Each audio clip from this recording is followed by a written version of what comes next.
Hey, welcome to the Thanksgiving podcast. My name's Daniel. I'm joined around the table on this beautiful Thanksgiving week with Greg Harris and Jeff Bucknam. And boys, don't we just love Thanksgiving? It's such a great weekend that we get to spend. I'm thankful that I'm here. Oh, I'm thankful I'm here too. I'm thankful that for so many things. Greg, what are you thankful for? Here's a hot take about Thanksgiving for you. You ready for this? Go for it, because I got one too. I think that Canadian Thanksgiving is probably one of the most overrated of the holidays. What is wrong with you? Okay, Greg, I'm going to say yes. I like holidays, but I think that I'm glad we have Thanksgiving. Oh, listen to you with all your caveats now. You're afraid of the people, of the masses that will object. Greg, let it out, man. Let it out. I'm with you. Take. Here's the hot take. I just think we have a little bit of an inferiority thing with Thanksgiving that we see on the TV, and we hear from all of the friends who are from the America, and they're talking about the Thanksgiving, and it sounds so great for them. And then we have ours in October. We got a whole nother month plus before we can start thinking about Christmas. The best part about American Thanksgiving, from my perspective as a Canadian, is that you can do the Thanksgiving and then you can prepare for the Christmas, right? And you can watch the football all day. We still have the Halloween to wait for. I agree with you when it comes to the season. Okay. As an American, it really does mark the season out. Yep. And I know that they keep trying to expand it. By they, I mean retailers. Yeah. And the Pantavret. What?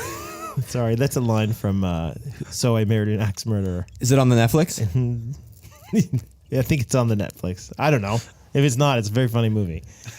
Anyway, the literati, the Illuminati, the Illuminati. There you go. They are. See, totally throwing me off. They've made the season. Yeah, but it's really helpful to have like a marker. Yeah. So you're not really allowed to put your Christmas lights up before Thanksgiving. That's the cultural rule. Yep. In the States, and if you do, you're a little bit weird. And the same goes with Christmas music, right? Yes. Speaking of which, Yep. riding my bike. Here we go. The other day, I rode by a house. It's October 9th today? 10th. October 10th. We're recording this live on October 10th. I rode on October 9th by a house that was totally decked out for Halloween. Oh, yeah. This is crazy. Why would you... Okay, I think people they bought a whole bunch of Halloween stuff and they're like, well, this sort of stinks. I don't want to just use this for like the week before Halloween. I got to use it for the month before. So now Halloween has sort of become like the Christmas before the Christmas. Yep. Right? I think we should make a rule that you should not decorate for any holiday. I don't know. Until a week before. Until 4 weeks before. Until Costco unleashes their next season's totally Christmas decorations, or the next decorations, then you can start decorating for the previous one. But they're already out. They're already on Easter, aren't they? Here's another hot take. No, Greg, I got a hot take. Okay, you go. Don't take my hot take. Okay. Here's my hot take about Thanksgiving. I am convinced, and I'm of the opinion, this is my opinion, but I know that there are people out here who agree with me. I think that turkey dinners are one of the most overrated things. Depends on the turkey. No, it doesn't, Jeff. No turkey really tastes that different from the next turkey. But where are you going to get your yearly source of tryptophan? Yeah, and you can get it at Christmas. But for whatever reason, we always think we got to have turkey on Thanksgiving, and then we have to have turkey on Christmas, and then turkey on Easter. Where's the ham? No, and that's so this is my next thing. That's what they always say. Oh, yeah, but there's ham. Yes, there's ham. And I don't mind ham, but the reason I'm eating the ham is because I don't really want to eat the turkey. Wow. You probably shouldn't eat the ham because it's pork, and we should try to keep the food laws to be fair Christians. This is true. Wow. And so that's why, I mean, obviously, because I don't eat pork, that's why I'm eating the turkey. I don't But then, Greg, do you notice, I mean, we chatted about this in our pre-production meeting, that almost all of the ingredients taste the same. It's all starchy, it's all white, and it just turns into one glob. And look, here's the thing. And then people will say, "Oh, you haven't had good turkey dinner." I've had lots of good turkey dinners, and I'm just Does Darlene Markin, your mother, know how you feel about this matter? I think my mom, Darlene Markin, makes a phenomenal turkey dinner, but I do not think it is the apex of dinner. I've grown up with like roast beef dinners, Yeah? and I love a good That's roast better? beef dinner. Yeah, Well, it why is. don't you start a new tradition, though, in the Markin home? Well, I try. My wife and I talked about this. We were talking about how we actually think the roast beef should be a more well utilized meat product for holidays. I think the pizza is Here's a better choice. Here's in defense of Canadian Thanksgiving. the Domino's? You ready for this hot take? Yeah. Because people insist on serving turkey for both Thanksgiving and Christmas. I've just given into the fact this is going to be the rest of my life eating turkey on these holidays. At least they're further apart than the American Thanksgiving and That's true. Christmas. So there's a positive is you have a month That's turkey that's free. the silver lining. But my family never had turkey on Christmas. What do you do? And actually, most of the people who I knew were not Christmas turkey eaters. Ham. I've heard of people Christmas who ham. do the Kentucky Fried Chicken. Ooh, yeah. Are they open on Christmas Day? I think they do it on Christmas Eve. Just save it. Yeah, I've heard you of go it. down to the KFC and you order the bucket, Yeah, and the whole family's happy, and then everyone takes a shower after. it's probably true. Actually, Best KFC product. What is it? oh, it's their popcorn chicken, Yes. you guys. Yeah, it You're is their right. popcorn chicken. You You're right. eat Do you know? those I for a wish you while. could get one of the massive, like they're massive buckets. I wish you could just fill that entire thing with popcorn chicken You probably could. That could and be black out. That could be your Christmas gift to us. Or better said, that could be some of you listeners' Christmas gift to us. Yes. Oh, A for the bucket Christmas of podcast. popcorn Oh chicken. man. Hey, we should talk about this. What do we want for this Christmas podcast looking forward? What are some of the things that we want to see? Some goals we have for the Clearly Christmas a bucket podcast. of popcorn chicken. Oh, clearly a bucket of popcorn chicken, and maybe even some dipping sauces, Greg. Yeah. Sure. Greg, I don't think Greg's can't- allowed to I eat can't eat any the of that. popcorn chicken anymore, but I can. I guess I don't have to go to the Christmas one if you guys don't. You can bring in another. No, Greg, I think you're here during the inception of this idea, Yeah, and no, we it's want you there. We want you there eating the bucket of the popcorn chicken from the KFC. Greg, does Chick-fil-A, they kind of appeal to people like you? They got the grilled nuggets. See? Big deal. Big deal in the gluten-free world. So you could go down there. Are you a big fan of the Chick-fil-A? I don't understand why people worship the Chick-fil-A. Well, it's because the when you States- walk in, they say it's a pleasure to But serve you. I'll It's give- the Disneyland experience. I'll give you this.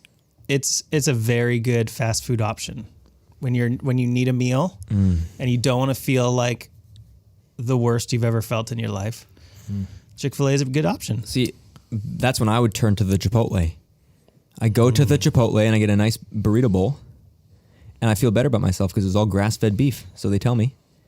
Was it Yeah. grass-fed chicken, Greg? Weren't they Was it kinda- free range? I thought they were guilty of some sort of mad cow disease or something in this just recently. E. coli? They're or eating the something? wrong kind of grass. It must be the wrong kind of grass.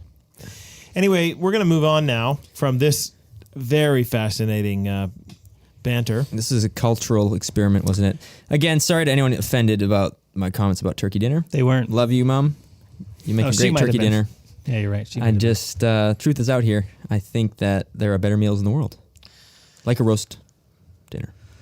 Anyways, gentlemen, our next topic I want to talk about, which I think might lead to some fascinating discussion, is I want to talk about what is our fascination as a culture with celebrities, but in particular, when a celebrity dies, it seems like the world stops.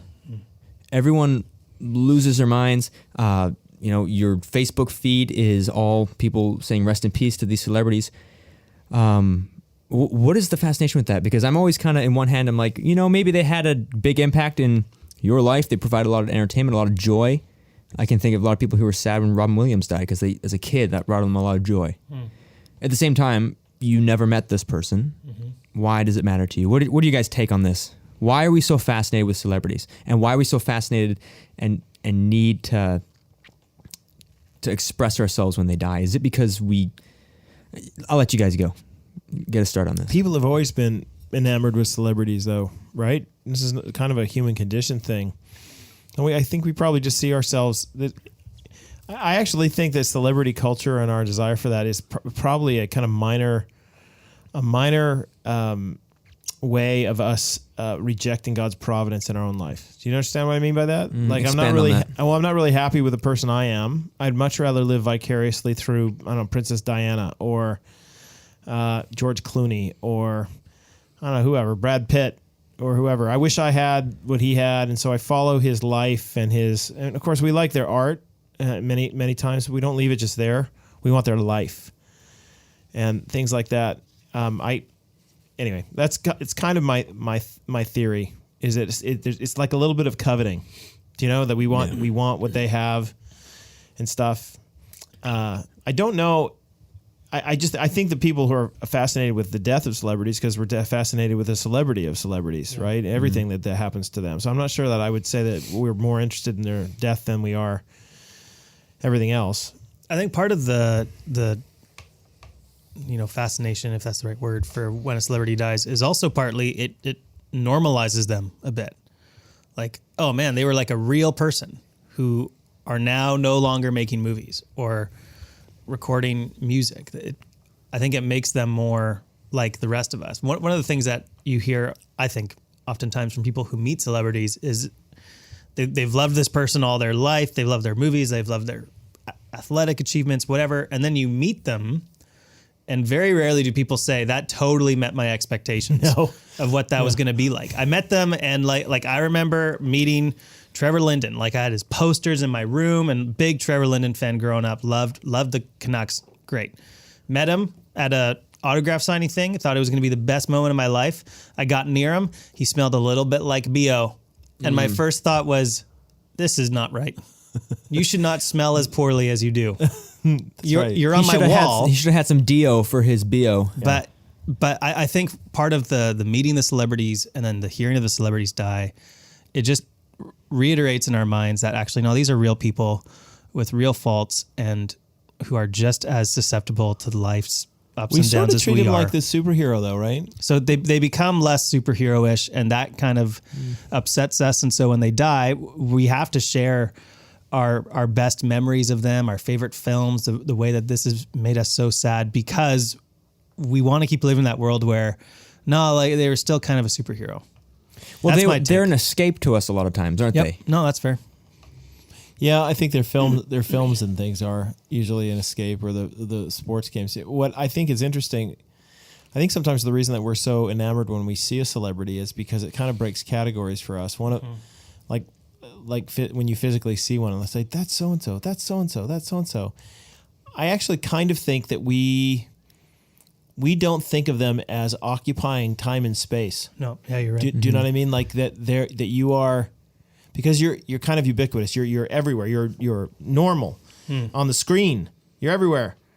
Surely you're not like a localized person with skin and bones who actually inhabit, like there's a celebrity right now who's having, picking his teeth or something. That's not something celebrities do because they live in this other dimension, right? Yeah. And so when you see them live, you're like, what? Which must be what feeds the whole tabloid taking the picture of the right. what are the guys called, the TMZ, like paparazzi. Yeah. When they're like, look at this person, they're in sweatpants. No. And everyone's like, what? You wear sweatpants? They look like they don't even have while makeup you're wearing on. your sweatpants. Yeah. Totally. Looking at them in sweatpants. These oh my goodness. stupid Look when people. they're standing there, they don't look as thin as they do on that airbrushed movie. Yeah. Or Jeff, what was it like? I mean, you had a close proximity encounter with Orlando Bloom, didn't you, back in the day? That's a good story. No. Where? In New Zealand? And this is not like washed out Orlando Bloom. This is in the prime. This is the prime Lord of the Rings Orlando Bloom. Oh, Elvish. So Pre-Hobbit and pre-Pirates. I happened to be at the Wellington Airport. Wellington is a big city on the south part of the North Island of New Zealand. I had just finished speaking at a conference there, and I had to fly back to Nelson, which is just across the water. So it was like a 25-minute flight in this little plane. And it just so happened that while I'm in the airport, it was the Lord of the Rings, one of the movies, world premiere was happening in the next couple of days. So they actually had just landed an Air New Zealand plane out on the tarmac, and they had all the stars had been walking. I think they flew from the U.S. or something, and they were all walking in through the airport. and they had roped off this section so that they could walk through. And of course, they were signing autographs and stuff. Yeah. Well, so what's his Elijah Wood, the little Yep. guy? Yeah, He was yeah. actually quite small. So I was Well, like, he's a hobbit. well, in the movie he is, but you're like watching him, and I can't remember the guy who played Samwise Gamgee. He was there in Sean Austin. yeah, there you Yeah, go. Sean Aston. the Sean Aston. So they were in line and they were shaking hands and stuff. And I was actually, this is back in the days when they still had in New Zealand anyway, payphones. And so I was calling my wife in Nelson, telling her I'm at the airport, I'm about to go back, whatever. And at the airport they have those banks of phones. Well, this one was it was a small bank, but there were like shaded sides. I have to no it. idea. What is a bank of phone? Well, I like have no idea what that is. Series of Series phones. of phones. in a There's row. like 6 or 7 phones all in pay phones all in a row. So you don't just have one pay phone. You can use several of them. Daniel, do you know what a payphone is? Put Yes. money into it. Okay. Anyway, I'm talking on the phone to my wife. I'm looking out toward my right, and you know how you kind of shift, looking the other way. So I look the other way, which is back toward the line, and standing immediately to my left. Like the next bank over or the next No, payphone. the next payphone over is Orlando Bloom, who's looking at me. But when he's looking at me, he's looking at my chin because this dude's little, Orlando Fascinating. Bloom. very small. Oh. He's a small dude. Wow. Which shocked me because he's not little in the movie. Yeah. And then I was looking at him, and he's not really that impressive. Like when you're just there next to him. Yeah. Smiled at him. He smiled at me. Yeah, a little moment. Jeffy's 5'11". He did. How He's tall are a you? short guy. How tall are you? Well, He's- I didn't. He's listed as 5'11". I don't think Yeah, he's it's true. 5'11". We had He's this probably- conversation at lunchtime. we Everyone's did. listed taller No, on he's not official things. 5'11". It says there's no way- 5'11". Well, there's no way. He's How tall are you? 5'11". Well, I'm about 6'2", but I'm 5'11". I don't look at your chin. no, but But he's this not is as tall as this you. is more in your prime, right? When you're 6'2". No, but he's not Greg's height. There's no way he's Greg's height. No, I'm a mammoth. So I'm just telling you that Orlando Bloom was standing right next to me, right there. And when I've told this story before to other people, and some people when they hear that, they're like, "Oh, you saw Orlando Bloom? Is he beautiful?" I was like, "Not really." No. He seemed like a nice guy, right? Yeah, I mean, he didn't like It was punch you in funny the because throat there was or anything. nobody like nobody was like hovering around him. It was Yeah. clearly that other people know who he was. He was on the phone, and then once he got off the phone, he sort of just meandered his way back through the line and underneath the thing. As soon as he got in within the tapes, everybody wanted him to sign their autographs and stuff. It was pretty funny. Yeah, that might be the closest I've ever come to like a movie superstar Wow. in my life. Adam Warmold was in a movie. He goes to our church. He's married to one of our associate pastors, Bonnie. So he's kind of a movie star. Yeah, Yeah. He came up to me and talked to me at church this He was weekend. in a movie. No. Yeah. Which movie was he in? He's in the Tooth Fairy, The Rock Tooth Fairy. The Rock Tooth Fairy. one. Where? He's Where in one the of the movie? elves running around the Tooth Fairy. All right, He's one of the Tooth Fairies I'd like to see that surrounds the Rock. a clip of that. Anyway, this is a long story that tells you that actually celebrities are not they're not that celebrity-ish, right? They're just people just like us. Do you think it's celebrity-ish because we see them on the television? Of course it is. And because I always think about that when I've gone to a concert. I saw John Mayer. Yep. I don't even know who that is. And I know that name. Yeah. And I was at this concert, and it's different because you think, at first glance, like, I only ever see this person when I look up their songs on YouTube or whenever, I watch the DVD, you see them on TV and things. But then when you see them there in the flesh, it just doesn't seem, yeah, it's a reminder they're just a real person. And then you go to BC Place to go watch a concert, and they're like smaller than a toothpick. And on then you the watch the table. screen anyway. Yeah. Right. Fascinating. Yeah. Anyway, that's our celebrity take. I do think that we tend to like this happens to anybody who goes on a screen. It does, and it's happening these days. I think to in the church in some places Wow. where celebrityism is becoming a thing. Jeff, that is an incredible segue into what I wanted to talk about next, which is celebrity pastors. What do you guys make of celebrity pastors? We don't- In particular, is it helpful? More helpful, or is it more unhelpful? Are there really celebrity pastors in Canada? Listen, I know that within the kind of Christian subculture and all that, there might be some pastors who are well known. I mean, I'm relatively well known around Abbotsford in the Christian sub. That's not celebrity pastor. You might think it is. I'm just saying that's such a small spot. So in order to be a celebrity pastor, you don't just need to be known in your local community. It seems to me that you kind of have to be known all fair. over the place on TV, and the only place that's actually possible is in the U.S. Because there's no, I mean, I don't know of any Canadian pastors who there's one like Ontario church, I think, or a Winnipeg church that shows a Church on the Rock or whatever. They have they're on TV. It's not a huge church, but they have a TV show. It's the only Canadian church I know of that has any kind of TV presence. And in Canada, if somebody ever asks you, like, if there's something going on in the culture, when's the last time you actually had a pastor interviewed by the CBC? Yeah. Like, they don't care. But in the States, it's so common for, Russell Moore from the Southern Baptist Convention to be interviewed, or Albert Mohler, or somebody who's a representative Christian to get their hot take from us on CNN or MSNBC. Well, yeah, back in the day, you'd have Mark Driscoll on, like Piers Morgan, Yeah. and stuff like that. So I just think that's the kind of thing that can happen in the U.S. because of sort of the interest nationwide in the U.S. in the church. So a guy like Joel Osteen's a celebrity pastor. Mark Driscoll was a celebrity pastor. You get Matt Chandler, who's probably somewhat of a celebrity pastor. Tim Keller is a celebrity pastor. John Piper. Yeah. So, some are more deliberately so than others, right? Some are actually utilizing the media.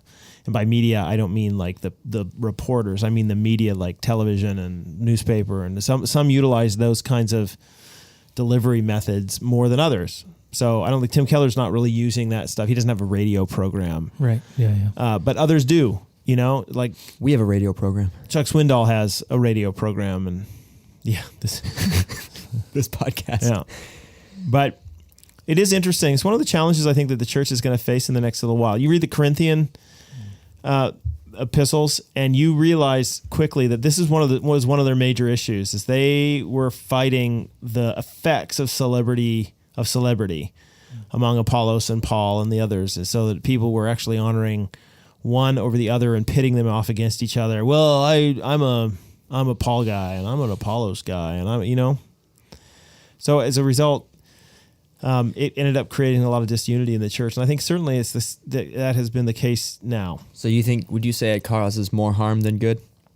I don't think that any person should be the focus, other than Christ, should be the focus of the ministry of local churches. Like, it always kind of bugs me a little bit when the people put their picture on the front of their books. I mean, to be honest, half the books that are written shouldn't be written, because there are better books that have been written than the ones that are being written. And so it always comes off to me as a bit of we're just trying to make a little bit of money. And that's cynical me. The other side is that, sometimes what they're writing about is valuable and has, is important, I guess, in some ways. But a lot of times it's just to kind of keep the machine going. You know what I mean? There's money to be made. And there are companies that publish books, and they want the celebrity pastor to write the book so they can guarantee sales. And so they do that. And then the books are not always that good. They sound like the guy's sermons, because they probably are often taken from those sermons, and then they publish it. So a lot of those guys aren't gifted writers, right?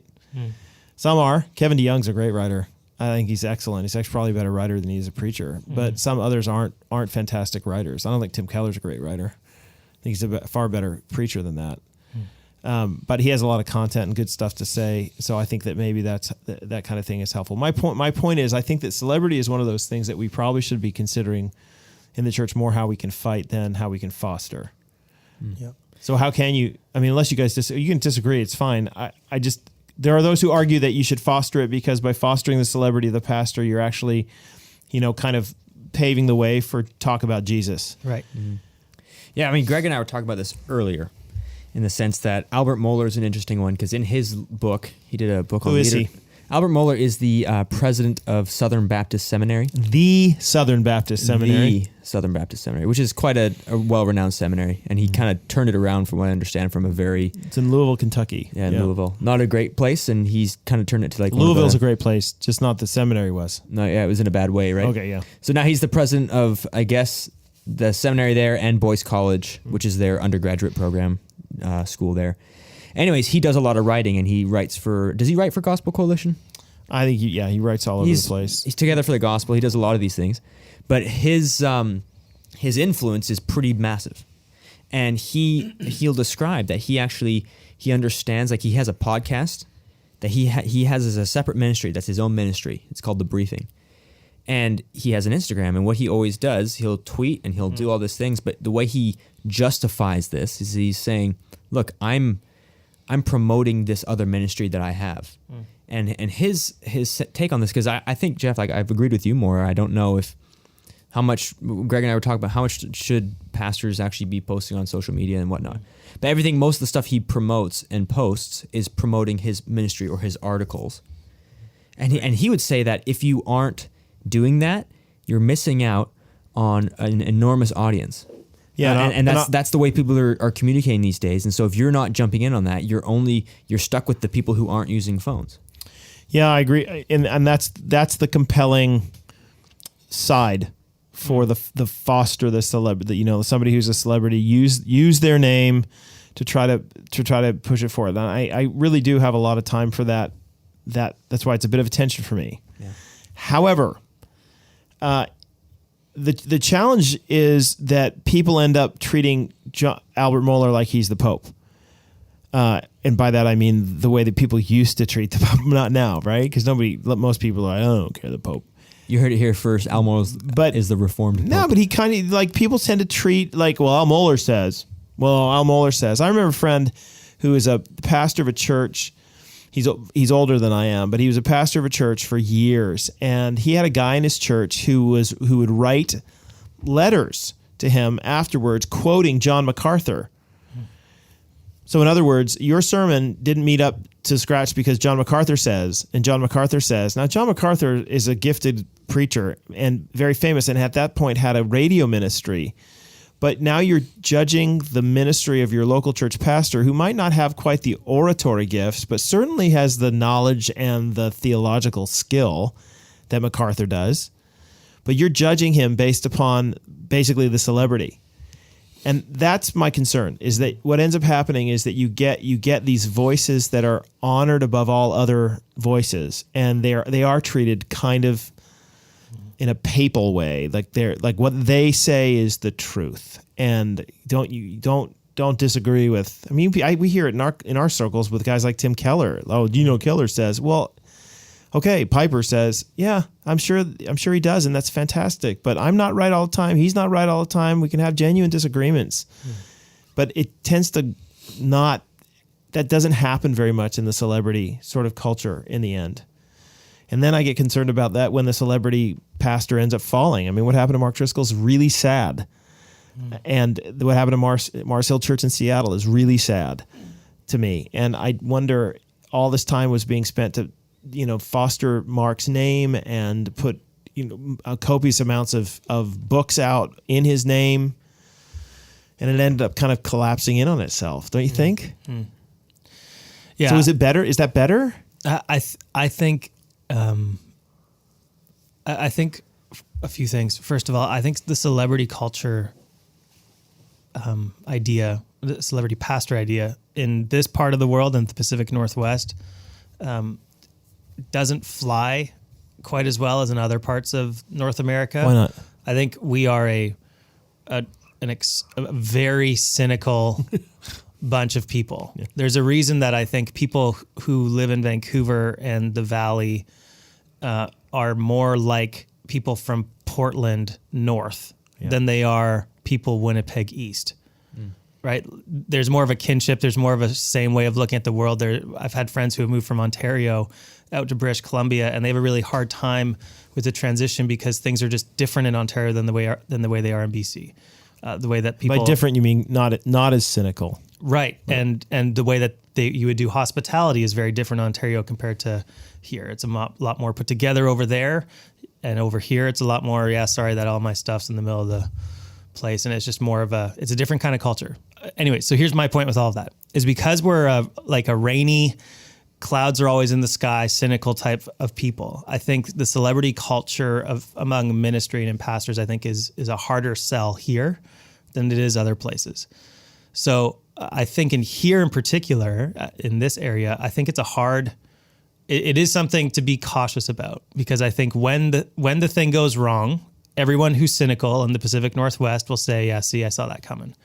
And it doesn't actually help long term. So I think, granted, the celebrity feeding off personalities in the short term, I think can be immensely helpful for a growth, a surge at a beginning stage. I think long term, it's harder because it's so attached to a person that how that person goes, so goes the ministry, and oftentimes so goes the faith or the commitment to the faith of the people that followed the person. Because what they did was they were in it for the Christianity, but they were also kind of in it for the celebrity. And so I think recognizing that no matter what size of church you have, the leaders in your congregation are going to have a bit of a draw to them. And how the leaders go often is going to be how the church goes. And so being proactive, I think, especially in a celebrity culture in North America, of how can we share platforms? How can we share leadership? How can we be committed to a plurality of leaders? All this kind of stuff is going to help make sure that the next generation isn't jaded because the initial generation was so built around a personality. So I'm going to try to make a biblical argument against celebrity, and I don't know. So you can tell me what the implications of this are. So you'll know where I'm going to go to. I'm going to go to 1 Corinthians chapter 2, and I'm going to point out that Paul in this passage, which is the historical background behind it, was a bunch of sophists, which are teachers, basically really gifted public teachers who in those days were treated kind of as the rock stars. They were traveling. They'd come to your city. They would put on big shows, meaning that they would stand in the middle of an auditorium, in those days, open air, right? You can still go to places like this in the ruins of Ephesus and stuff, these huge amphitheaters. And they would stand in the bottom and they would deliver a message. The message, of course, didn't matter. It's how they did it that mattered. It was all a show, very much like our films and... Right? People would hire if you were a really rich patron in a city, you would hire one of the sophists to come to your house and to speak after your dinner party, right? So that everyone would think, wow, you're a really important person because you're able to get, fill in the blank, rubbing shoulders with. Right, which is what we do today, right? Hey, come over to my house. Brad Pitt's going to be there. And that makes you think I'm pretty important because I know Brad Pitt or whatever. So that's the setting, that's the culture. So when Paul comes to the city and he's going to preach the gospel, he knows that what they're understanding him to be is a celebrity sophist who's going to come in and use what's called persuasive words of wisdom, or like these really showiness and stuff. And Paul says in 1 Corinthians 2, 1-5, look, I came to you and I purposed to know them, and I determined to know nothing among you except Jesus Christ and him crucified. I didn't use persuasive words of wisdom. So I deliberately chose not to engage with you in a way that would lead you to believe that I'm one of these sophists, that I'm a celebrity. So I'm eschewing, I'm getting rid of how you would understand me as a celebrity, so that you might be one with the power of God and not the wisdom of men. Because ultimately, what you win people with is what you win them to. If you win people with celebrity, you win them to celebrity. If you win people with the power of God unto salvation, you win them to the power of God unto salvation. I think, so my argument here is, if you're going to try to take a kind of one-to-one correspondence from that age to this age, what Paul is basically saying is that there are certain forms of communication that are misleading in the minds of those who hear them, so that the people who hear them think differently about the message because of how it's being communicated, the method, than what you intend. And you need to be careful that when you're communicating the gospel, you have to be really careful, because you want the gospel to be the star of the show. You don't want the method to muddy those waters. And so much so that you need to, at times, choose not to engage in some stuff. So this is where I'm like, okay, celebrity then is not something that perhaps we should embrace. In fact, maybe we should try not to. That doesn't mean that you should be boring or horrible, or that Paul was boring and horrible even with the Corinthians. It's just he was really aware of how they were hearing him. and understanding him. And so my thing is, this is part of the reason why we as a church don't put, like people have approached us before saying, hey, we should do video venues all across Canada, right? And there's like a real pull to that because you're thinking, yeah, you could establish good churches and all these. We chose not to do it.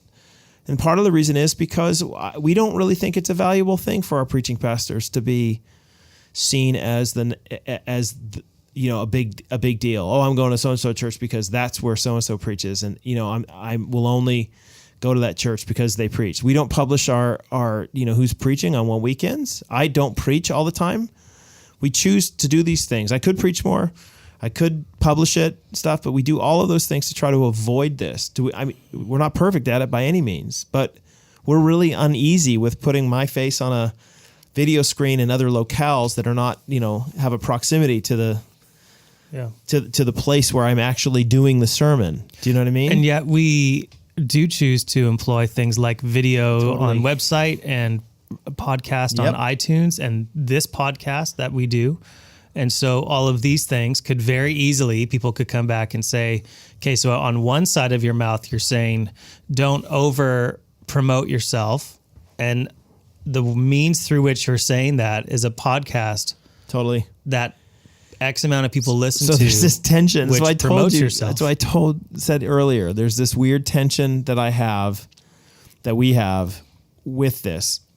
And this is the kind of tension I think everybody who gets involved in this sort of work should recognize, that Marshall McLuhan, he's Canadian, and he's what we call a media ecologist. So he tries to understand kind of the environment, the ecology that the media creates. So he has a famous saying, the medium is the message. So his point is sometimes, so when you communicate something through podcast, it changes the message you're communicating because the means you're communicating it are different. If you put somebody's face on a video screen as opposed to live, that changes the message a little bit, or at least how it's understood. So I think he's right about that. I think that's what Paul's talking about. I don't think that Paul is saying, oh, like a blanket, no, you can't do anything. You should, but he's also putting some brakes on this idea that some people have that, man, we will change the methods completely, but never the message. Like we can do anything well, no, we're not going to do anything, right? We're not going to, there are some things that that will defeat what we're trying to say to people, right? And so this is a tension, and this is the kind of thing that you have to think about an awful lot. And you often feel like, are we by utilizing this particular method, overriding the message itself? It's a great discussion. It's something to think about quite frequently. I hope that we are achieving a good balance of on the one hand taking advantage of the media as it exists to promote the gospel and get good teaching in the hands of people, and on the flip side, convincing people repeatedly that this is about the message and about the person of Christ, not about those people who are speaking about him. So I don't know. You can tell me whether, Daniel, you can tell me whether or not you think we've done right. But when you do, remember, you work for us. So, Well, that sounds like a great way to end this podcast right there, Jeff, with that threat. Greg, let me just throw this at you here. Yeah, man. So you post on Facebook quite a bit. We're Facebook friends. Do you have a hard time picking what you're gonna post? And do you filter through things? Like, how do you process what you're gonna post? I have a very poor philosophy of social media. I haven't thought it through very well. I'm always wrestling through if I should have it at all. How public should it be? How personal should it be? In one way, I grew up. So Facebook, I remember it kind of came on the scene when I was in high school.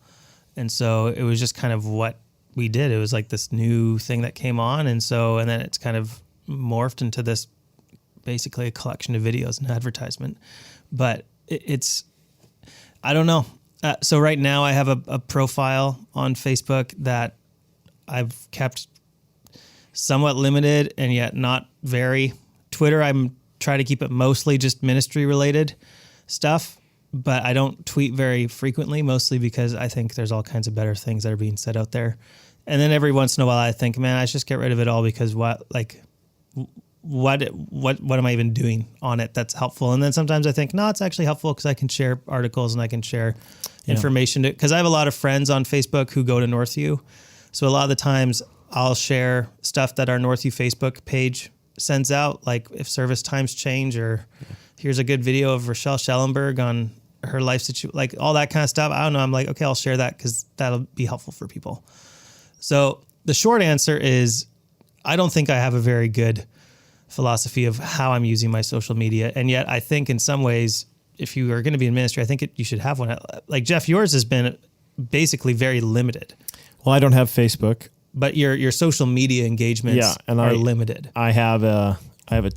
Are you on the Twitter? Yeah, but I never post on Twitter. You follow sports and stuff. If I ever use any, it's on Instagram, and I probably in all the time I've ever had it posted maybe 10 times. Yeah. And usually it's just goofy stuff, silly, stupid pictures of friends and stuff. I try to actually I don't use it for anything valuable.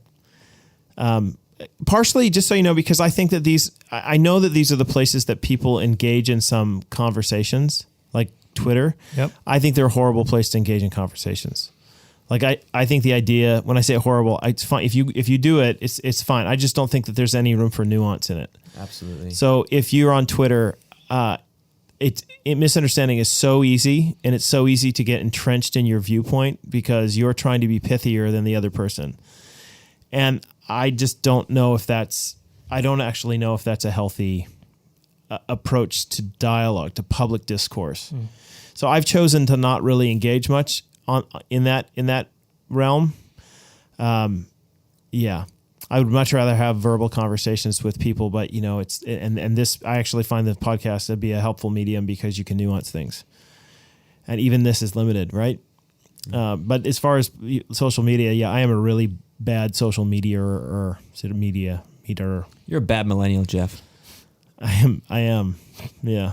My kids aren't. They like to post. They like to post stuff, but we have like rules in our house that you're not allowed to post stuff without the permission of other family members. You don't post things that are private family moments. You just don't. You don't. Except my kid the other day posted something where I was screaming at him, but in a positive way. I was very excited. The Reese's peanut butter cups. Yeah, he was making Reese's peanut butter cups. We were laughing our heads off about how hyped he was getting about his Reese's peanut butter cups. And so I was going, yeah. So he posted that. And with that, we've come full circle back to Thanksgiving. There we go. Incredible. Well, gentlemen, what a great show this was. It's a good program, wasn't it? Hey, what episode number are we on? You're not a very good 22? 322? Okay. 322. Yeah, I which don't think means it's we're 20 what? 323. I don't think it's 22. No, it's 323. You were right, Jeff. So we're on episode 323, and we are climbing that ladder to 400, aren't we? Do you know this time next year you add what, 65 onto that? 52 weeks? So we'll probably do the math off air. Thank you very much for listening to the Northview podcast.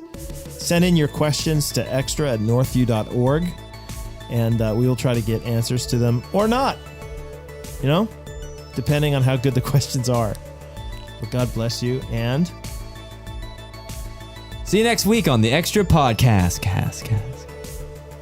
That's not bad, Jeff. Not bad. it's pretty good.